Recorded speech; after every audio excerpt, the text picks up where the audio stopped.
Jadi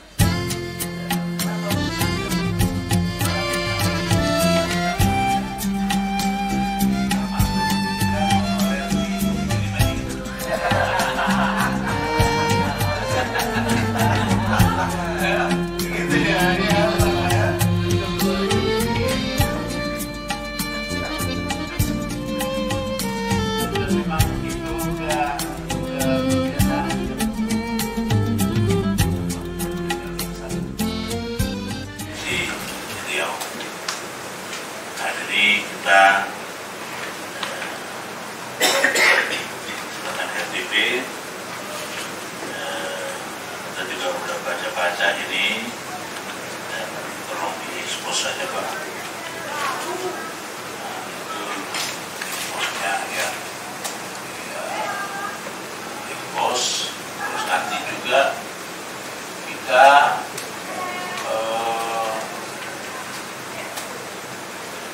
akan tetap juga ini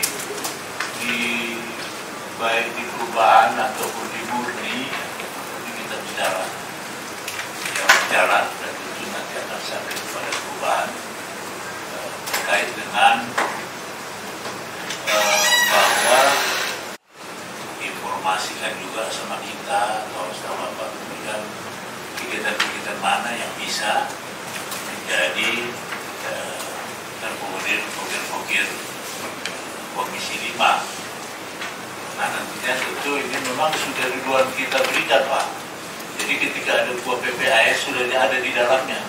Jadi nanti ketika pembahasan PBD kita hanya tinggal setuju tidak setuju, ya kan? Jadi tidak akan ada lagi setelah itu kita ajukan yang itu. Begitu Pak Kadis.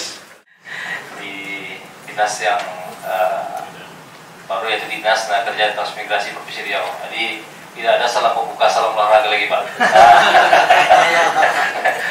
Tapi salam semangat bekerja lagi nih Pak.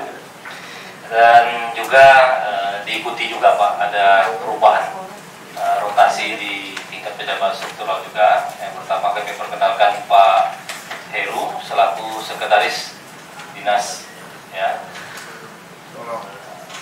Selanjutnya ada Pak Muhammad Yunus, ini Kepala Bidang Hubungan tetap. Selanjutnya ada Kepala Bidang Pelatihan dan juga Pendapatan Tenaga Kerja Pak Bambang Rusdianto. Ada lagi sebenarnya Pak Datang tetap ya, Ketua Umum. Ada satu lagi Pak Kepala Bidang Pengawasan Pak Bayu, kebetulan lagi mengikuti PKA di Klapim 33. Dan itulah Pak beberapa perubahan pendapat pada sore hari ini, di mana dapat kami sampaikan terkait dengan pelaksanaan anggaran sesuai dengan dokumen pelaksanaan dan sangat signifikan sekali. Dan juga sampai dengan 28 Maret ini sterilisasi sebesar Rp37.632.000 atau 0,94%. Ya.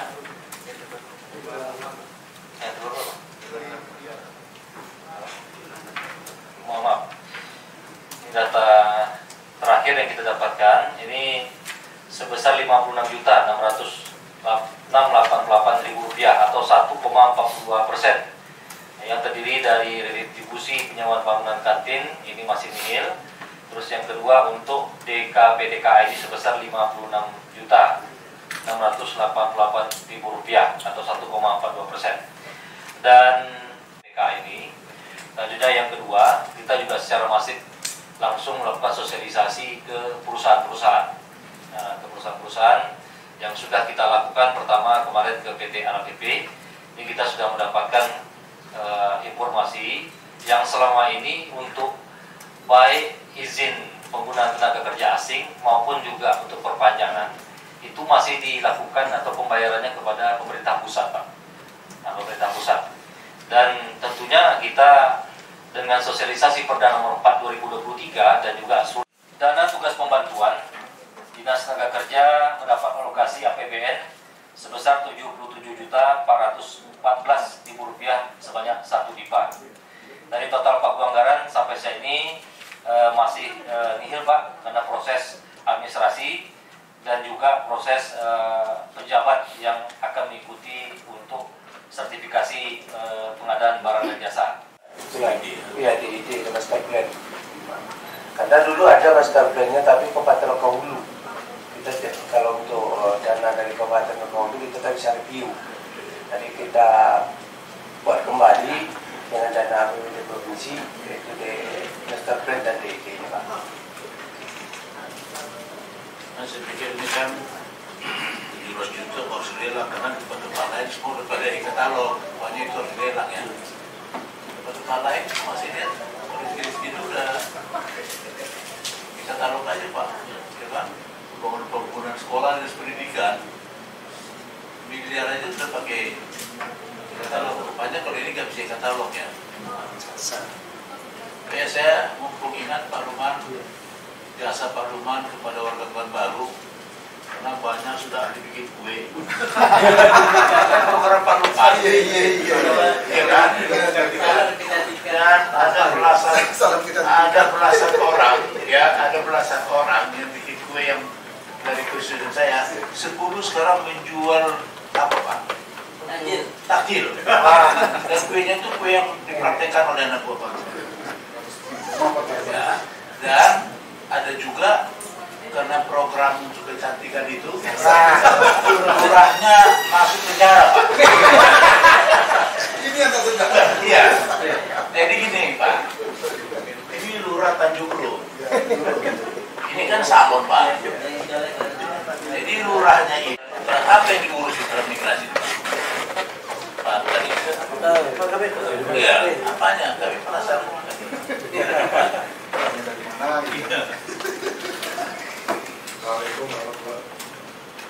Assalamualaikum warahmatullahi wabarakatuh. Ketua yang menghormati Pak Robin Tegalu, Pak Anggota, Pak Kadis, dari bidang transmigrasi yang kami kelola sekarang ini banyaknya sifatnya pembinaan Pak. Pembinaan terhadap pemukiman transmigrasi yang ada di Provinsi Riau ini. Transmigrasi, kemudian menyelesaikan berbagai sengketa lahan Pak. Sengketa lahan yang ekstransmigrasi berupa tanah cadangan atau tanah restan. Nah ini permasalahan yang banyak muncul sekarang karena banyaknya tanah-tanah cadangan dan tanah restan transmigrasi ini diserobot oleh berbagai pihak. Kemudian ada juga tanah restan transmigrasi ini diperjualbelikan oleh oknum kepala desa, sengketa lahan dan ekstransmigrasi ini. Nah kemudian permasalahan yang kami hadapi di mana tanah restan ekstransmigrasi ini kewenangannya tidak ada penyelesaian di Dinas Transmigrasi Provinsi Riau. Ini masih ditangani oleh pemerintah pusat. Jadi setiap sengketa lahan penyerobotan tanah ekstransmigrasi ini kami kadang-kadang tidak punya kewenangan Pak. Karena ini masih sifatnya menjadi tanggung jawab dan kewenangan pemerintah pusat, dalam hal ini Kementerian PDT, Dirjen Ketransmigrasian. Mereka mengurus sertifikat itu terkendala. Nah, mereka mengajukan penguasaan lahan transmigrasi. Nah, kami sifatnya hanya memfasilitasi Pak. Itu yang bisa kami lakukan, memfasilitasi ke kementerian. Nah, kemudian segala sesuatu penyelesaian masalahnya tetap menjadi kewenangan transmigrasian. Karena meskipun masalah transmigrasi ini sudah diserahkan oleh pemerintah pusat ke provinsi-provinsi masing-masing pengelolaannya, dan pemerintah provinsi juga telah menyerahkan tanggung jawab masalah pemukiman transmigrasi ini ke kabupaten ibu kota yang ada di Provinsi Riau. Tapi khusus tanah cadangan ekstransmigrasi ini, tanah restan ini masih menjadi kewenangan pusat Pak. Nah ini kendala kita. Banyak sekarang tanah-tanah transmigrasi ini, padahal prinsipnya tanah ekstransmigrasi itu boleh dikelola oleh pemerintah daerah untuk kepentingan pemerintah, tapi boleh juga dikelola oleh kelompok-kelompok masyarakat yang ada di kabupaten kota. Contohnya BUMDes, itu mereka boleh mengelola tanah di Provinsi Riau ini. Kita katakan diserobot, tapi kita tidak tahu itu. Tapi mereka sudah punya perjanjian dengan desa-desa yang ada, mungkin sewa tanah dan lain sebagainya. Tapi dalam kenyataannya uang sewa itu tidak jelas pada begini Pak. Nah tapi ini kita tidak ada kewenangan untuk ikut campur di situ, karena ini bukan menjadi kewenangan pemerintah pusat menyangkut dan ini tanah cadangan dan tanah AX transmigrasi ini. Tuh, bahwa perumahan dan pemukiman transmigrasi yang ada di Provinsi Riau ini sekarang itu banyak sudah berkembang dengan baik, tapi kehidupan masyarakatnya berdasarkan pemantauan kami kadang-kadang terkendala dengan kebutuhan kehidupan mereka. Contohnya masalah air. Kami pernah pergi kunjung ke Lupat. Ini kawasan transmigrasi yang ada di Lupat itu mereka mengusulkan masalah kebutuhan air masih diperbaiki. Nah, kadang-kadang diperbaiki, direnovasi dan membuat beberapa jalan-jalan lokasi yang ada di transmigrasi tersebut. Padahal kehidupan masyarakatnya sudah bagus. Nah, kemudian mereka dulu diharapkan untuk berkebun di sana, menggarap tanah transmigrasi tersebut, tapi terbentur dengan tidak adanya tanggul untuk menahan air untuk pengaliran sawah-sawah yang ada di sana. Karena dulu pernah ada rencana pembangunan tanggul, tapi setelah dilelang terbentur dengan pelaksananya waktu kegiatan yang tidak mungkin lagi dilaksanakan. Tapi anehnya besok tuh kegiatan tak muncul lagi, Pak. Jadi kadang-kadang kendala seperti ini kami usulkan bentuk kegiatan di bidang kami, tapi tidak bisa lewat di Bapeda. Nah, ini kendala. Jadi kita punya itikat baik untuk memperbaiki lingkungan kehidupan transmigrasi berdasarkan hasil pemantauan kita. Tapi begitu sampai di Bapeda, kita buat suatu kegiatan untuk menyelesaikan masalah itu, tapi di sana tidak bisa kita masukkan itu, Pak. Karena dengan alasan bahasa transmigrasi ini dianggap sudah selesai. Nah ini, Pak, dianggap sudah selesai dan ini sudah diserahkan ke kabupaten kota. Biasa definitif, Pak. Iya, gitu. Tapi ada persoalan-persoalan pikirkan jangan jadi 7 tahun ini dulu yang diurus, harus ada konsep untuk menyelesaikan. Kalau soal tanahnya konsepnya harus ada juga, Pak. Soal saya tadi tanya, apa ya masih ada transmigrasi ini? Setahu saya udah banyak anak-anak transmigrasi orang-orang berpangkat ya, Pak, orang-orang banyak. Jadi ada masalah soal kebun, Pak, dan di orang asing pusat-pusat. Baik, kira-kira gitu dari saya, silakan dimulai Pak Sam. Jajaran yang berada. Kita langsung saja, nanti saya sedikit ulas transmigrasi ya. Transmigrasi merupakan adalah mimpi dari berusaha berupaya mengerai anggaran dari APBN itu, Pak, dari kementerian itu, agar mereka meninjau kembali mimpi mereka yang mereka lakukan tadi. Apakah mimpi mereka itu sudah sesuai dengan tanggung jawab mereka menempatkan orang-orang ke daerah kita, yang daerah kita itu. Jadi saya rasa ini bisa dilanjutkan apa yang telah saya usahakan itu, agar mereka meninjau kembali, Pak, mimpi mereka. Mereka jangan membuat kegiatan di daerah kita yang itu membuat berat beban kepada kita. Jadi dana APBN itu dan uangnya dari kita, tapi mereka beri lagi beban kepada kita. Uang dari kita beri beban lagi, yang orang lain mendapat dana dari kita itu. Jadi kita orang Riau sangat-sangat berat menampung beban ini. Jadi untuk itu kita tonjolkan masalah ini ke depan. Kalau perlu Bapak Espos, bawa anggota Komisi 5 ini Espos ke sana. Saya mau ikut. Mari kita debat di sana. Saya rasa demikian, Pak. Itu masalah transmigrasi. Yang timbul sekarang masalah pemuda kenakalan remaja karena ekonomi mereka berada dengan harga sawit di atas 2.000. Tapi kita lupa bahwa setiap anak lahir terus sekolah-sekolah pada umur nanti setelah tamat SMA ada yang lanjut, ada yang tidak. Yang lanjut nanti sampai sarjana minta kerja, yang tidak lanjut juga minta kerja. Nah, sejauh mana perencanaan kita terhadap ini? Ini sangat-sangat dinas yang diharapkan. Kemudian sekarang tumbuh perusahaan-perusahaan. Perusahaan-perusahaan itu sekarang pabrik kelapa sawit aja sekarang dalam 3 bulan ini ada muncul 5. Saya tengok di Rokanulu ya, ada 5. Oh, betul-betul enggak kesempatan kerja diberikan kepada masyarakat tempatan itu sesuai nggak dengan aturan yang ada? Karena sepertinya tidak sesuai. Nah, saya pun pernah merekom itu pun ditolak. Kadang-kadang kita pun nggak ada harga juga di mata perusahaan itu. Nah, sejauh mana pengawasan kita terhadap perusahaan itu, sehingga harga diri Dinas Tenaga Kerja dan harga diri anggota Dewan ini harus muncul gitu. Jangan diobok-obok mereka. Punya kawasan, punya kebun, tapi rusak hari ini. Rusaknya karena di sana negeri seribu parit, suka atau tangguh. Persoalannya Bapak ceritakan, itu memang persoalan hari ini. Satu mengatakan Bapeda tidak mau menganggarkan karena itu bukan kewenangan, kira-kira begitu tempat yang mulai kita pahami, Pak ya. Nah, maksud saya ini Pak Ketua, barangkali ini menjadi catatan tersendiri, khususnya nanti kita sampaikan kepada DAPD, bagaimana nomenklatur kegiatan untuk persoalan ini. Karena rasanya capek juga kalau hanya kita sebatas hanya sebagai fasilitasi saja, ya kan? Nggak bisa kita action. Bapak memfasilitasi, ketemu di lapangan, salah satu contoh umpamanya rumah kayak rumah ekstran itu Pak, yang sudah hari ini sudah sebenarnya tuh boleh saya katakan mungkin tidak ditempati lagi Pak, yang saya lihat ya, karena memang sudah tidak layak. Satu, mau direnovasi juga menjadi persoalan juga ini.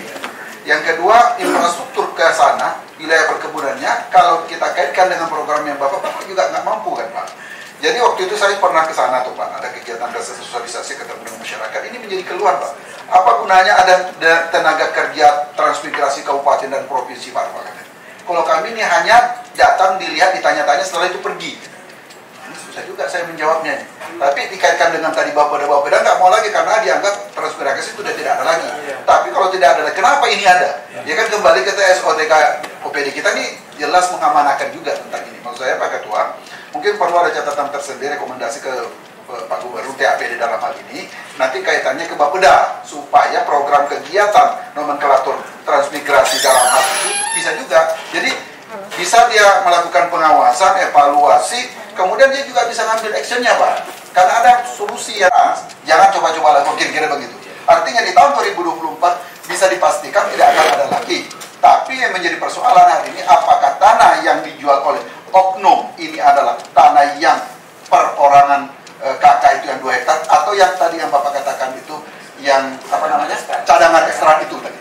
Nah, ini kan masih menjadi tanda tanya juga bagi saya, khususnya yang bersengketa dengan perusahaan. Kenapa? Karena perusahaan ini datanya baru kemarin, lahan ekstra ini kan sudah tahun 80-an, 70-an barangkali juga ada itu. Nah, ini tentu secara legalitas kepemilikan, kemudian kawasannya juga jelas hari.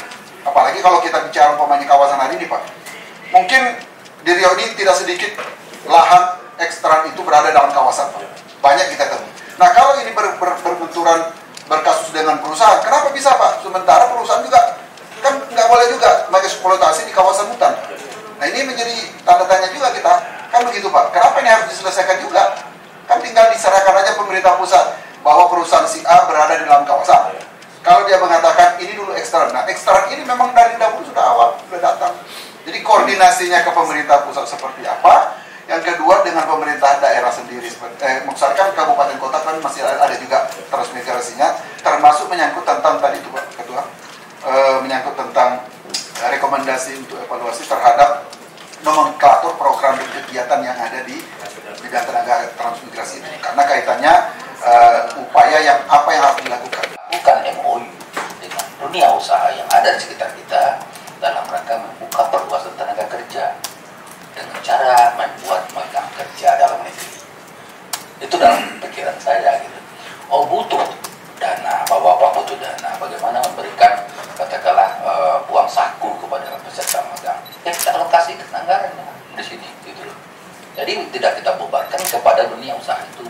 Baru nanti bapak-bapak DPR ini punya harga di daerahnya Pak. Gitu loh Pak, maksudnya. Jadi kami pulang ke daerah, kami membawahi dinas tenaga kerja, kami mitra tenaga kerja. Tapi kami dinas pemuda di sini akan lebih giat lagi, maksud saya seperti itu Pak. Karena kalau masalah ekonomi kita nggak mikirkan ekonomi lagi, nggak ada orang mati kelaparan sekarang. Tapi setiap buah rumah masyarakat itu ada anak yang putus sekolah tidak kerja, ada anak yang sarjana tidak bekerja. Ada kemana ini kita? Kita dinas tenaga kerja, apa yang kita lakukan dengan harapan orang tua itu kepada anak-anaknya yang telah menyekolahkan anaknya, tapi tidak terbuka perluasan tenaga kerja. Ini kita. Apa bekerja? Nah ini tidak tahu kita Pak. Maksud saya, apa kriteria dari Dinas Tenaga Kerja kita, apakah di kabupaten provinsi, bisa mengatakan bahwa tenaga kerja itu adalah tenaga kerja asing?